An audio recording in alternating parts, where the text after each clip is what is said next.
Combien de fois dans notre histoire des situations sont élevées, non pas que nous les ayons créées, qui étaient tout à fait impossibles. Nous dirons, Dieu les a permises. Peut-être devrions-nous dire, Dieu les a voulues. Dieu a placé notre vie sur cette base-là. Notre salut est une chose surnaturelle, ou il n'en est rien. Pauvre Nicodème, cet homme qui ne pouvait voir autre chose que la nature et qui, avec toute son intelligence, dit « Comment un homme pourrait-il naître quand il est vieux ?» Jean 3,4. Notre nouvelle naissance est un miracle. Notre maintien dans la vie chrétienne, c'est-à-dire le fait de continuer, est un miracle. Et notre vie et notre triomphe dans beaucoup et beaucoup de situations impossibles sont surnaturels. Et enfin, notre enlèvement dans la gloire sera surnaturel. Nous pouvons mourir d'une mort naturelle, mais nous ne ressusciterons pas naturellement. Ce sera l'acte de Dieu. Et s'il est vrai que nous partagerons sa gloire, nous qui nous connaissons nous-mêmes, nous dirons avec joie, ce sera un miracle. Une créature telle que moi, partager la gloire de Jésus-Christ durant l'éternité. Oui, cela sera surnaturel. Telle est la signification de la foi. Croire simplement que le ciel peut accomplir ce que personne d'autre ne saurait faire. La foi est une chose très pratique. Toute une situation est naturellement désespérée. Qu'allons-nous faire à cet égard?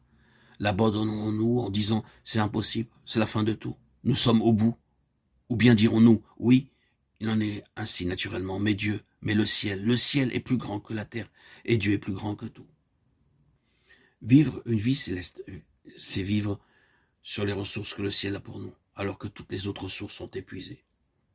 Commencez-vous donc à voir la signification de ce qui est céleste et de ce qu'est la foi.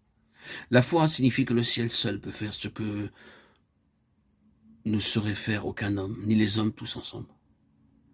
Rien n'est impossible au ciel, dans aucune circonstance, ni dans aucune situation. Souvenez-vous qu'Israël fut envoyé en captivité à Babylone et que le peuple y resta pendant 70 années.